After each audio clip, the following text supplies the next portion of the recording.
नमो नारायण। मैं शिवानी नंद हिमाचल प्रदेश से। आज मैं शिव पुराण में 14 अध्याय आपके सामने प्रस्तुत करने जा रही हूँ। यज्ञ आदि का विवेचन आज का विशेष विषय है। हे महर्षि, अग्नि यज्ञ, देव यज्ञ, ब्रह्मा यज्ञ, गुरु पूजा तथा ब्रह्म तृप्ति को क्रम से कहिए। सूत जी बोले, अग्नि में द्रव्य युक्त हवन करना ही अग्नि यज्ञ है।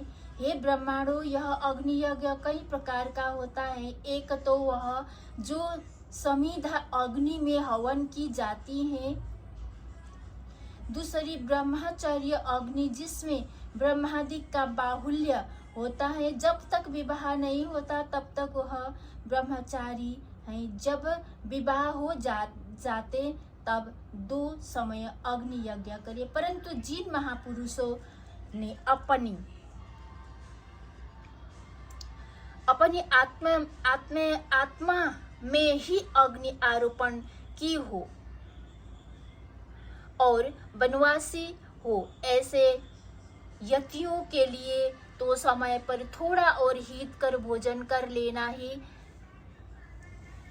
अग्निहोत्र है। विवाह के समय से अग्नि संधान को सदैव सुरक्षित रखना योग्य है। उसे कुंड या भांड में रखे कि जो सर्वदा सुरक्षित रहे और कभी न बुझे। ऐसी अग्नि अजस्र अग्नि कहलाती है। हे ब्राह्मणों, सायकाल की अग्नि आहुति से संपत्ति बढ़ती और प्रात काल की अग्नि आहुति से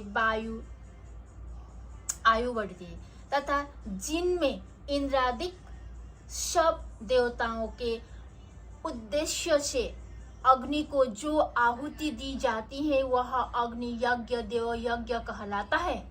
ब्रह्मांड देवता की तृप्ति के लिए एक बार यज्ञ करे, शेष समय वेद का अध्ययन करे। हे ब्रह्मांडों, अब एक और आदर्श सुनो। आदि सृष्टि में सर्वज्ञ करुणाकर महादेव जी ने सर्व लोगों के उपकारार्थ सर्व औषधियों की औषधि प्रथम अपनवार अर्थात आदित्यवार बनाया और पूर्ण सप्ताह के शेष 6 दिनों को उनके गुणों के अनुसार उनकी वैशी रचना की। उन्होंने प्रत्येक दिन का उसका देवता और उसका फल नियत किया तथा जिनसे आरोग्य, संपत्ति, व्याधि नाश,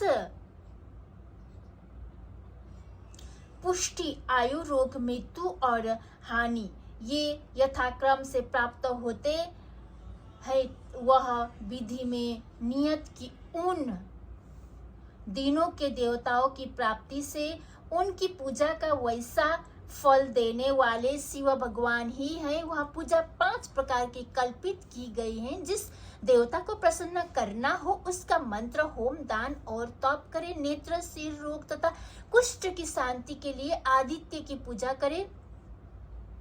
ब्राह्मणों को भोजन करावे। 3 दिन, 3 महीने या 3 वर्ष अथवा इससे भी अधिक पूजा करे। यदि प्रारंभ प्रबल हुआ तो गण आदि रोग नष्ट हो जाएंगे, इसमें संदेह नहीं है। पापों की शांति के लिए रविवार के दिन की पूजा उत्तम है कि जिसमें जप आदि से इष्ट देवों को प्रसन्न किया जा सकता है। लक्ष्मी के लिए सोमवार को लक्ष्मी की पूजा करें और रोग शांति के लिए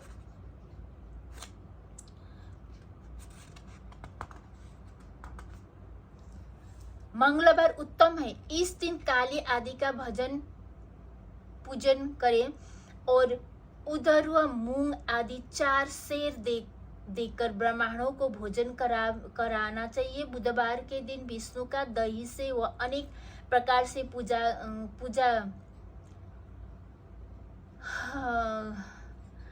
करने से सर्वदा पुत्र कलत्र स्त्री की पुष्टि होती है।